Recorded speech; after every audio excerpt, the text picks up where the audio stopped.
హైదరాబాద్లో 5 లక్షల రూపాయలు ఎకరం ఉన్న రోజుల్లోనే బెజవాడ గుంటూరుల మధ్యన 15-20 లక్షల రూపాయలు ఉండేవి ఎకరం.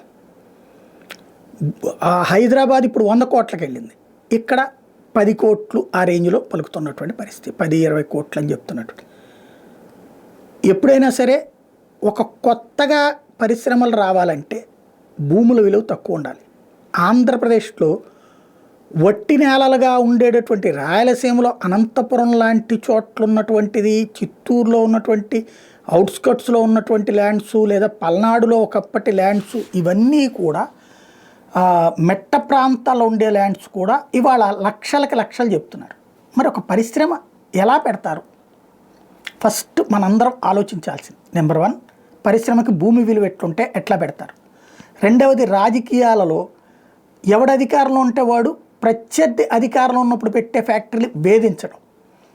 జగన్ హయాంలో గోరంట్ల మాధవ్ వెళ్ళి ఆ కియాని ఏడిపిస్తే అదే సందర్భంలో అక్కడ ఉన్నటువంటిది ఏది మన అమర్ రాజాకి సంబంధించి చెవిరెడ్డి వాళ్ళకి సంబంధించి వేధించారు అన్నట్టు జగన్ ప్రభుత్వం వేధించింది అన్నట్టు.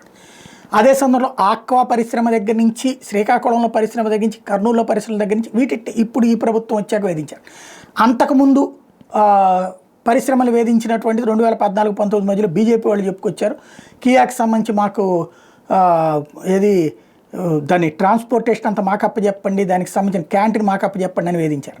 ఓవరాల్గా మన రాజకీయ నాయకులు పరిశ్రమలలో జోక్యం చేసుకుంటే భూమి సేకరణలో జోక్యం చేసుకుంటున్నారు, భూమి కేటాయింపుల మీద జోక్యం చేసుకుంటున్నారు. అదే సందర్భంలో మామూళ్ళు అడుగుతున్నారు, వాళ్ళ రా మెటీరియల్ దగ్గర నుంచి ప్రతి దాంట్లో ఈవెన్ అక్కడ పనిచేసే సిబ్బందికి సంబంధించి కూడా తమ వాళ్ళని పెట్టుకోమంటున్నారు. ఇట్లయితే ఎవడొస్తాడు, ఏం చేస్తాడు ఇక్కడ? అలాగే ఇక ఇంకొకటి, మన పిల్లల్ని సైకలాజికల్గా ప్రిపేర్ చేయడం. ఇక్కడున్న ఆడపిల్లలు ఒక తెనాల అబ్బాయిని చేసుకుంటానికి, ఒక మంగళగిరి అబ్బాయిని చేసుకోవడానికి, ఒక అనకాపల్లి అబ్బాయిని చేసుకోవడానికి, ఒక రాజమండ్రి అబ్బాయిని చేసుకోవడానికో అంగీకరించట్లేదు. మధ్యతరగతి, ఎగువ మధ్యతరగతి. హైదరాబాద్లో అబ్బాయిని చేసుకుందాం, బెంగళూరులో అబ్బాయిని చేసుకుందాం, చెన్నైలో అబ్బాయిని చేసుకుందాం, గురుగావ్లో అబ్బాయిని చేసుకుందాం, ఢిల్లీలో అబ్బాయిని చేసుకుందాం, అవసరమైతే విదేశీ అబ్బాయిలను చేసుకుందాం. కానీ మన రాష్ట్రంలో మన ఊళ్ళల్లో ఉండేవాడు నచ్చట్లేదు. మరి దెన్ అప్పుడు ఏంటి పరిస్థితి? అప్పుడు ఇది ఎవరు? ఈ తల్లిదండ్రులే కదా కౌన్సిలింగ్ ఇవ్వాల్సింది. మనం మీరందరూ ఇక్కడ ఉంటే మనం ఉంటే బాగుంటుందమ్మా లేదు. ఏ సాఫ్ట్వేర్ చేయాలి అక్కడ ఉండాలి. అప్పుడు దాంతో ఏమవుతుంది, ఇక్కడున్న మానవ వనరులన్నీ అక్కడికి వెళ్ళిపోతున్నారు, ఇక్కడ చదువుకున్న పిల్లలందరూ అక్కడికి వెళ్ళిపోతున్నారు. దెన్ ఎట్లాగా ఇక్కడ మానవ వనరులు ఉంటాయి ఇండస్ట్రీ పెట్టినా? ఇది రెండవ పాయింట్. మూడో పాయింట్ వచ్చేటప్పటికి, పరిశ్రమలు పెట్టాలి అంటే ముందు ఒక ఫేస్ కావాలి. మనం హైదరాబాద్తో పోటీ పడాలంటే సాఫ్ట్వేర్ కంపెనీలని వైజాగ్కే తీసుకురావాలి. వాళ్ళు కోరుకుంటే ఇంకెక్కడైనా పెట్టుకోవచ్చు. వైజాగ్లో తక్కువ ధరకి 5-10 లక్షల రూపాయలకి ఎకరం ఇవ్వగలిగితే సాధ్యమవుతుంది.